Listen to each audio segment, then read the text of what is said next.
Ward number 5 BJP દ્વારા શહેર અધ્યક્ષ જયપ્રકાશ સોની અને વોર્ડ પ્રમુખ મનોજ શાહના સત્કાર સમારોહનું આયોજન કરવામાં આવ્યું હતું.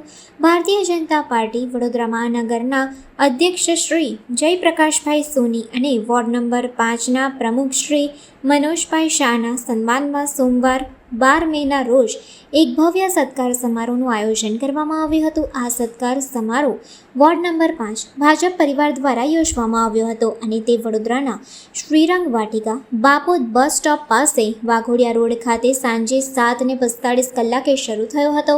આ પ્રસંગે વડાપ્રધાન નરેન્દ્ર મોદી દ્વારા જે સંબોધન કરવામાં આવ્યું હતું તે વિશાળ સ્ક્રીન ઉપર ઉપસ્થિત બીજેપી અગ્રણીઓ કાર્યકર્તાઓ દ્વારા સાંભળવામાં આવ્યું હતું. જે બાદ સત્કાર સમારંભ કાર્યક્રમનો પ્રારંભ થયો હતો. આ પ્રસંગે સ્થાનિક કાઉન્સિલરો, ધારાસભ્ય મનીષાબેન વકીલ અને વડોદરા સંસદીય ક્ષેત્રના સાંસદ ડૉક્ટર હેમાંગ જોશી ખાસ ઉપસ્થિત રહ્યા હતા.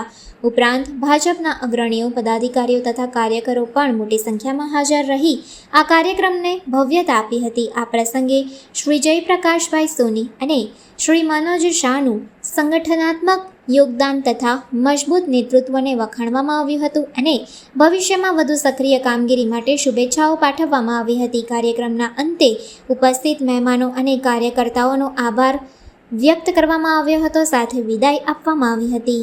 આજે શહેર વિધાનસભામાં વોર્ડ નંબર 5માં પ્રમુખશ્રીનું આગમન અને આ વોર્ડના નવા ચૂંટાયેલા પ્રમુખ સાથે એની સમગ્ર ટીમની એક શુભેચ્છા મુલાકાત પ્રમુખશ્રી સાથે, શહેરના પ્રમુખશ્રી ડૉક્ટર જેપી સોની સાથે, અને વિવિધ મુદ્દાઓની વાત અને મોટા પ્રમાણમાં જે વોર્ડના બૂથ પ્રમુખો છે એ ઉપસ્થિત રહ્યા.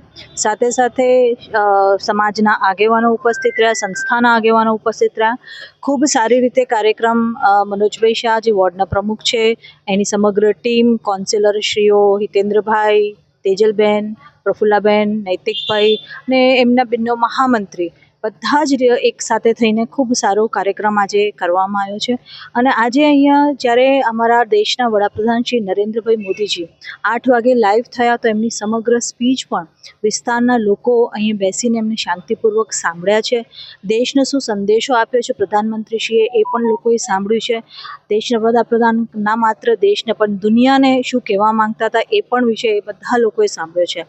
અને જ્યારે આજની આ પરિસ્થિતિ જે ઇન્ડિયા વર્સિસ પાકિસ્તાનની જે વોર ચાલે છે અને એમાં શું આપણે મેળવ્યું છે અને આપણું પ્રભુત્વ શું રહ્યું છે આ દુનિયામાં, એની વાત પણ આપણા દેશના વડાપ્રધાન શ્રી નરેન્દ્રભાઈ મોદીજીએ કરી.